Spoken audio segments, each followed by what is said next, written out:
Yeah, so I'm delighted to be joined for another Reconnecting People edition here on LGFA, and we're looking back again at the 1996 All-Ireland final replay between Monaghan and Laois, and we had Jenny Green and Sue Ramsbottom on yesterday for their reflections, just to let viewers know that on Sunday at 20 past 4 on TG Cahir, TG Cahir will be showing the entire 1996 All-Ireland final replay for viewers as part of the All-Ireland Gold series, so please tune in.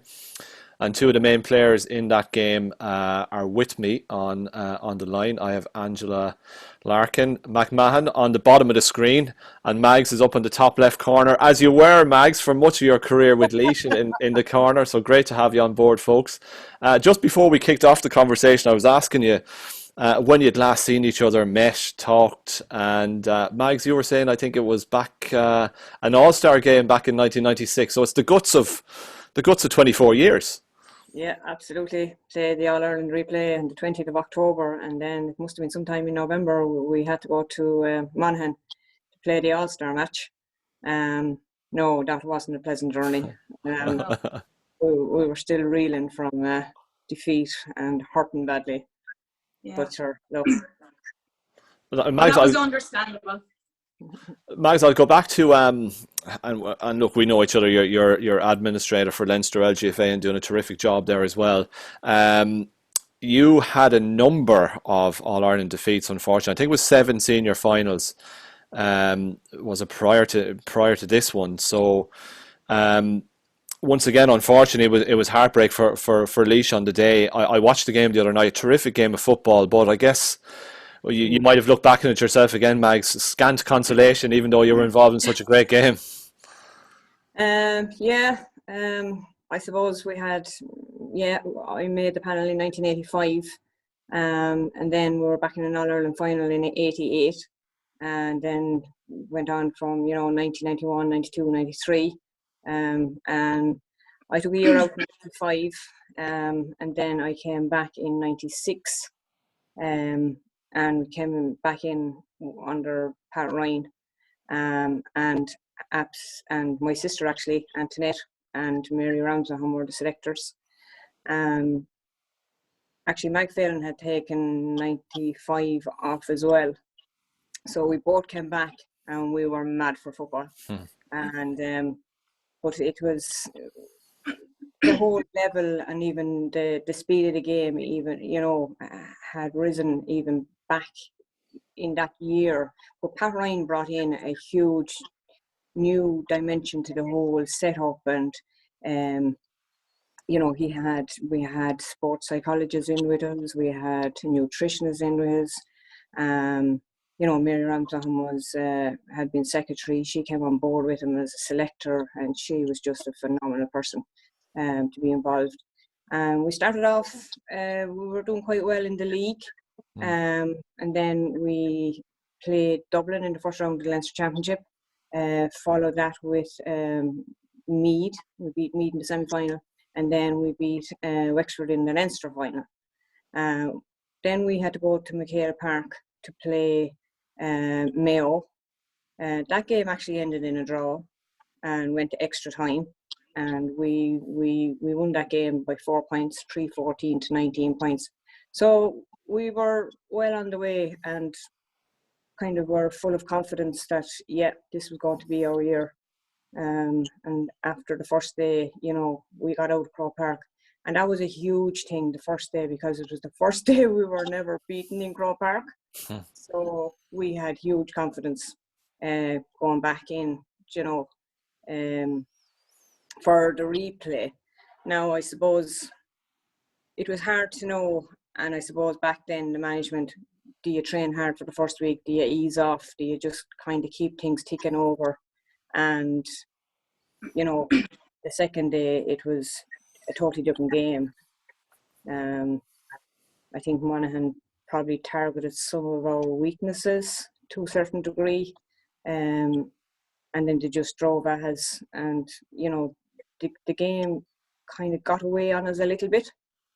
And when that happens, your own game plan goes out the window, and you're trying to stem the tide to a certain degree. And, as I say, your game plan then kind of changes, and you're kind of, you know, willing for half time to come, to get back into the dressing room to try and rectify where it was starting to go wrong and try and stem the tide at that stage. Yeah, because So Monaghan got that start. they did. Mags, Yeah. it was 1-1 to no score. And Angela, I bring you in on this one. The goal scorer, Michelle Murphy, and we talked to Jenny about this last night. Yeah. She actually made a TV appearance the night before on the She Pat Kenny did. show. Yeah. You know, and I actually forgot that until I actually listened to the commentary on the game. But yeah, she was on the Pat Kenny show, and Sue was with her as well. That's right, yeah. Before. So it probably wouldn't be the done thing now, but it certainly wasn't frowned upon, you know, at that time. Once you got permission from the managers to go, then it was good to go. But it didn't affect her. She got her goal, and she played well. Yeah, it was a nicely taken goal, but she wasn't the only player that played well on the day. I was just looking back at the game, as I said, Angela. You were coming up to half time. You scored a superb point yourself. I thought you had an excellent game overall. Free early in the second half as well. You know, Laois were hanging in there, as Mag says. It was 1-6 to 0-3 coming up to half time, and then a couple of points, including a penalty over the bar by the late and fondly missed Mag's Lulu Carroll. Yeah. And then Sue scored a goal. Sue Ramsbottom, 1-8 to 1-6, and that brought it back to 2 points. And it was 2 points again, 1-10 to 1-8 down the home stretch. And then Voreen was fouled. It was a penalty, and you took the penalty. Was it? Yeah, I did. How did that penalty not go in? I mean, just looking at it over and over again. I mean, it hit the bottom, the black spot on the left-hand post. It actually went behind Teresa Swain and came out again. I don't know how it didn't go in. But it was actually a very well taken penalty, Angela. It was, and if it had to go in, it would have been even better. But I was getting worried at that stage because we were hitting the posts, we were hitting bars, crossbars, balls were falling short. And Laois were really playing really well at that stage. And I suppose at that, and you had the stopwatch and stuff, and I was beginning to panic a little bit when all of those, and we started kicking a few wides and stuff. I think we had a really strong first half, but in the second half, it was 10 or 15 minutes there where I was actually starting to panic. And when that penalty didn't go in, I was like, oh God, what's going to happen here? But I think we were very fit. We had really upped the level and the tempo of training in the previous year when we got absolutely trashed by Waterford. And we had a very, very regimented programme.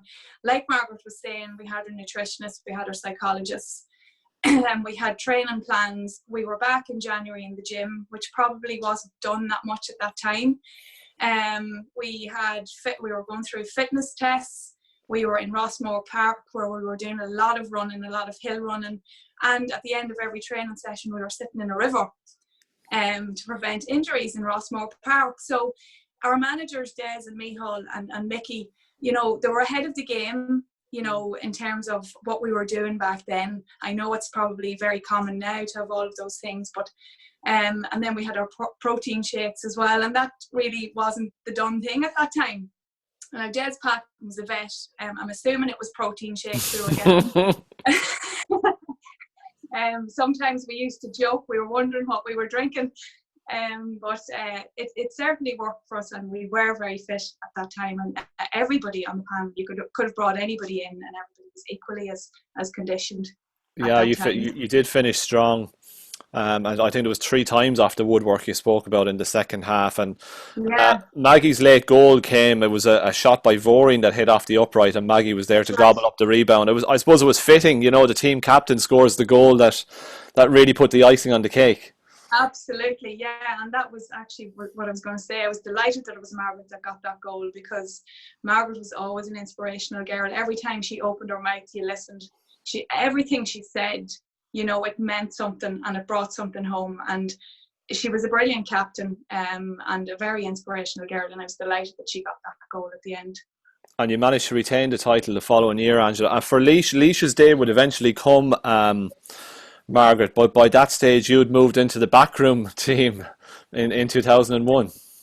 I had, well, I suppose when you start in 1985, you were never going to be there in 2001. But no, it was probably an interesting story to a degree that I had decided that I wasn't going to to play that year. My head was willing, but my legs were giving up on me a little bit. And Mary Ramsaham, Lord of Mercy on him, begged me to go back in and become treasurer of the county board. Now, I had served as treasurer for 6 years as a player, and she says, no, it won't be good for you just to give it to walk away completely, and there's a role there, and come back in with us. And I did, and I have to say it was one of the most enjoyable years I had with ladies football, and I had a phenomenal year with Mary Ramshaw. Mary got through that year, and we won the All-Ireland, and she passed away in that December. Even thinking back, I don't regret actually spending that time, and it was an amazing year that I actually, teamed up with her. And then we had, Mary Wheatley as chairperson of the county board, a lady. And, back in the early days, like Mary Wheatley done so much for us as players and for ladies football in Laois. And as you know, went on and was Leinster president and national president. Absolutely. But a lot of us wouldn't have been playing football only for Mary Wheatley or for Connie Conway, because back then, my father worked as a fitter in the factory, working 12-hour shifts, one car in the house. There was no one to bring me to training, so I was collected by Mary Wheatley or Connie back then, and brought to training. So I would never have been given that opportunity, only for those two amazing people. And when my playing days were over, I felt I owed something back to give something back to the people that looked after me or gave me such an opportunity to play for the county. Yeah, it brings back a lot of memories, Max, doesn't it? I mean, we mentioned Lulu as well, and the late Micheál McKeown as well, Angela, was very much in the conversation. And Angela, we spoke, or we were over and back on the text during the week, and you flagged something with me which I wasn't aware of, that you've suffered your own recent loss, and I did ask if you were comfortable speaking about it. So yeah, look, sadly the floor is yours, Angela. There was somebody very special in your life, obviously, who was probably your biggest fan. Yeah. Just to say, Micheál as well, God rest Micheál. Micheál was brilliant. He was a superman. He stayed behind after training sessions with me with a free taken. He had me taking frees that a left-footed free taker should be taken, and he was so dedicated and so brilliant and so inspirational, and he'd be sadly missed in football. But yes, I lost my mother there about 7 months ago, suddenly. So it's been tough. I think the lockdown has been tough because I can't go home to Dad and that. She was only 65. She played golf on Thursday and died on Friday of a clot in her lung. God. So I suppose it has thrown myself, my sister and my father and my brothers into this unknown. And as Margaret has been saying there, she's gone through her own losses, and it's not easy. Mum was everywhere with me. She travelled on the team bus. She was at every training session, because obviously, like Mags has been saying, I wouldn't have got to training only for her either, and Daddy as well. She collected me in Belfast when I was in college to bring me to training. She was at every game. She travelled on the team bus to every game. And I have to say that the county board at the time looked after her very well. She was treated as part of the team. And when we won the All-Ireland in 1996, they actually gave her a trophy as well. So it was amazing. It was so nice. And it's funny, at her wake, it's one of the things that was passed around during the wake was her little trophy.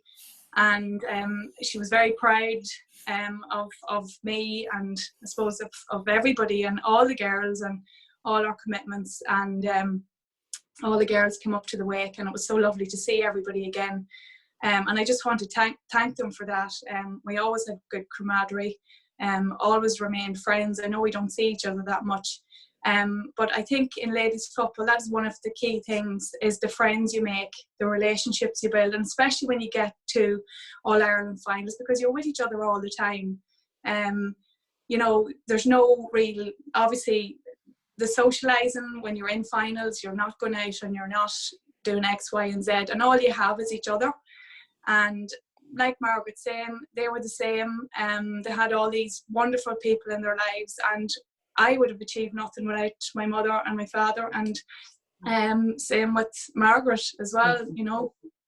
We're very sorry to hear that news, Angela, and we hope you're coping okay. I mean, lockdown is tricky, I think, for everybody. What are you doing yourself for a living these days, Angela? I'm a teacher. I teach sports studies and sports science in the Southern Regional College in Newry. So, and I have 4 young kids. Busy. My husband's a farmer, so I'm busy. Yeah. It is, the lockdown is hard because I'm not, Dad's cocooning obviously, and she was looking after for 2 uncles, 2 of his brothers. They're 86 and 87. And they're cocooned as well, and you know, you're handing stuff in the window. It's just not a nice time to be sort of isolated from them. But I know that Mum is looking down on us and hopefully keeping us all safe. Of course she is. Of course she is. Well, for me to hear your stories, Margaret and Angela, is an absolute. I feel humbled by that, the openness that you show, because to me, I'm speaking to 2 of the all-time legends of ladies football. You know, players who would hold their own and grace any era. Mags, like you've seen so much, and so have you, Angela. But Mags, you've seen so much ladies football, very much at the coalface in Leinster as well, and you've seen the rise of Dublin in recent times, and Meath almost making the breakthrough back to senior as well. It's very hard to compare eras, and I asked, I think, Annette Clark from Galway this earlier on.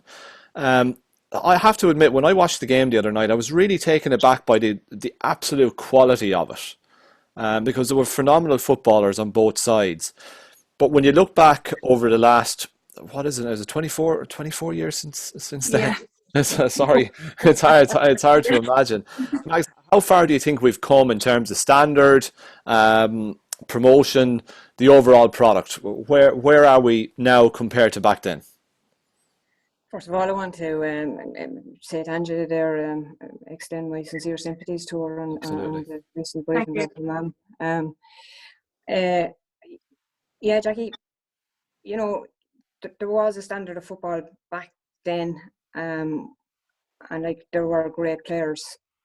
You know, when you look back in Kerry, Waterford, you know, Westmeath, Wexford were the strong counties when we were back playing. But we done equally the phenomenal training. But this whole association has brought forward loads of avenues open now to players. Like when we were playing, it was the players that were the club delegates it was the players that represented the club in at the county board meeting. The players that ran the county board. You know, it was the players that done their own fundraising. It was everything. We were involved in everything, and like by degrees was taken away from us, which was huge, to be honest. Like I served as secretary or as treasurer of the Laois County Board for a 6-year term while I was a player. Connie Conway done the same. But like we were the people involved at the time. But now you see the whole it has evolved, and all these extra additions have been put forward. You know, all at the disposal now of players. They don't have, you know, there's lots they don't have to do anymore. Even down to, you know, Angela saying they went to the gym. We didn't certainly not go to the gym. Now you do the pre-season. They have the whole programs and the money behind them. Yeah. The whole development of ladies football has progressed so much. It's unbelievable. Yeah, it's great to see it, and I mean, it's also good to have those links with the past. Margaret, and look, I'm really looking forward to watching the game again on Sunday. I thoroughly enjoyed the game. Angela, can you recall the first game? I know it was 2-9 to 2-9. I think Lulu scored a goal in that match. Mags, but the first game, Yeah. what was your feeling coming out of the first game? I mean, Mags has spoken about how, they were probably happy that they hadn't lost the game at Croke Yeah. Park. But what was your Oh, overriding feeling? yeah. Oh, we were sickened, literally sickened. When that goal of Lulu's went in, it was, oh my God, no, another 2 weeks of training. We have to go through this all again.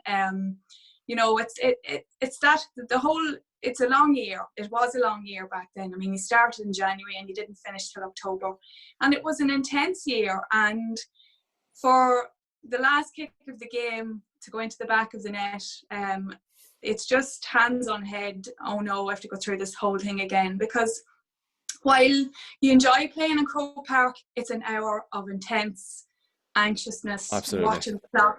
Yeah, and and that's what the build up is. Everybody wants to play in Croke Park, and you get there and you just want to win it and you want to get it over with. You don't want to have to go back again. But it was a super goal, and fair play to Lulu. It was a wonderful goal, and it brought them back to the replay. And what was your thinking then in those intervening 2 weeks? And because you obviously managed to park that disappointment pretty quickly and lift yourselves. And I remember watching the game the other night, and I mentioned this to Jenny yesterday. Your running, your support play, you were hitting leash in waves at times. There was the ball carrier had options left and right, or could go straight down the centre. It was a very well drilled Monaghan team. It was, yeah. Well, in the 2 weeks from what I can remember, obviously the management would have took the video of the game and sat down and analysed, and obviously it would be pen and paper jobs at that time. It wouldn't be your stat sports or anything like that now that they have now, but every player on the Laois team was analysed, and there was a plan put in place as to how we were going to attack the game the next day, and it was formulated very well. Obviously, we had people to try and keep out of the game, the likes of Mags, Sue. We had to get people on them to mark them to try and keep them out of the game.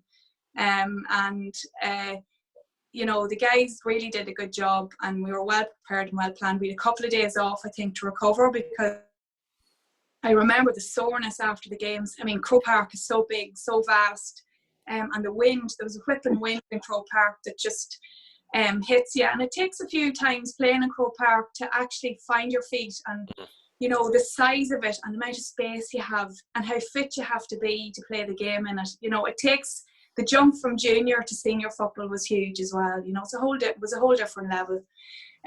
But we had our plans in place. It was a tough game, the second game. There was no point in saying it was easy. Laois really put it up to us, and there wasn't much really in it at the end of the day. Are you looking forward to watching the game on Sunday again, Margaret, or will it be a video nasty for you? Will you go out for a walk or do something else? We're going through this now, Jackie. I probably will watch it. But it was a super game. I was surprised how good it was. It was a super game. It was so fast. Big crowd there as well, wasn't there? Yeah, I thought it was going to be, oh no, I thought it'd be, compared to the standards now, I thought it'd be cringe, but absolutely not. It was an absolutely fabulous Absolutely, game. that's why I referenced that. I was looking at it and I was there. This is absolute quality. Yeah. And it was the point I was making that the players that played in that game, with their natural talent and ability, if they were placed in the modern era and given those new coaching standards and methods that Mags has alluded to, they would more than hold, like you guys would more than hold your own in this modern era, given the same environment that is available to players now. And so I'm sure you'll watch Sunday. Will you watch it on Sunday? Oh, I will. I'll watch it. I'm actually dying for the kids to see it, because while you can see it on their phone, it's not the same as watching it on TV, and they hear about these names and even some of the Laois girls and that, you'd be talking about them, and you'd be talking about some of the Waterford girls. It'll be great for the kids to actually see that, yes, Mommy actually did play football. And played it very, very well, I have to say. You were heavily involved right throughout the game. Diane Dempsey was another superb player for you on the day as well. And Javorine made a big impact as well when she came on, I thought. Did. Yeah, she did. She did really, really well. Mags, a word, and we're coming towards the end of the conversation. A word on Sue, because Sue was just, oh my God, what a player, and to play alongside her in that inside line, she was something else, wasn't she? She was a super player, yeah. Sue had a natural talent, but she was very, very strong. And an eye for goal. The whole thing was get the ball to Sue, and she, when you needed someone to score, she's the one that you'd look for. Um, but going back to that All Ireland final, the drawn game, I think that the whole awareness of ladies football was coming to the fore Yeah. at that stage. I remember actually it was the 29th of September, and the hurling semi-finals, the county hurling semi-finals were fixed for that day in Laois, and the county chairman at the time switched them to Saturday to allow people to come to Croke Park. Good. I actually do remember, compared to other All-Ireland finals against Kerry and Waterford, the noise level in Croke Park that day was unreal. And I can only imagine now what it's like for a player to be running onto Croke Park with 50 plus, and even to attend an All-Ireland final now, and to be sitting in the stand, and the noise and the atmosphere, and you can feel the excitement kind of around you. It's great for a player. Nowadays, it has to be great for a player to play. But we were a very united group. And there was a huge bond between us back then, and it didn't matter what club you came for. Once you came together to play for the county, that's why you were there, and we never took it for granted. We never assumed. And each year you'd be kind of hoping, the manager that was going to take over, you'd get the call to go back in, and then you would get the call training Sunday morning, and you'd be buzzing and to get back in. But we never presumed, we never took things for granted. And I was probably lucky when I was playing that I actually got to start. I was either 12 or 15, and you're handed your jersey on the day, but it was a privilege and an honor, and you kind of hold that jersey, but then you put it on, and once you put that jersey on over your head, you were there to represent your county. You were there to play, but you weren't alone, and it wasn't about you. You were part of a team, and you played as a team, and you had to be. You were a team member, and everybody united, and we were there for the same cause, and that was to play. And there's times when there was a pride and a huge passion within you. You'd put on that county jersey, and you kind of look down, and you kind of get you'd see the crest, and you'd say, wow, I'm actually playing for my county. This is super. I'm honoured. The passion I can actually feel it through the screen and through the phone and through the earphones here. You've summed it up perfectly, Mags. Angela and Margaret, I have to say I'm honoured to have you both on at the same time, and it's great that the two of you can connect. Okay, it might be virtually connecting, but and some shared sorrow there, obviously, as well, and some individual sorrow. And I'm really, really sorry to hear about your loss as well, Angela, and we wish you and the family very, very well. Margaret, we'll see you soon, please God, once this pandemic passes, because it's strange times indeed, and we're trying to get through it as best we can. And I guess as we head into the bank holiday weekend, and the game is coming up on Sunday, try and enjoy your bank holiday weekend as best you can. Tune into TG Carr on Sunday. It's the 1996 All-Ireland final replay, Monaghan against Laois. Two of the greatest players the game has ever seen, Margaret Brennan from Laois, Angela Larkin from Monaghan. Thank you so much this afternoon. Thank you. Thanks, Jackie.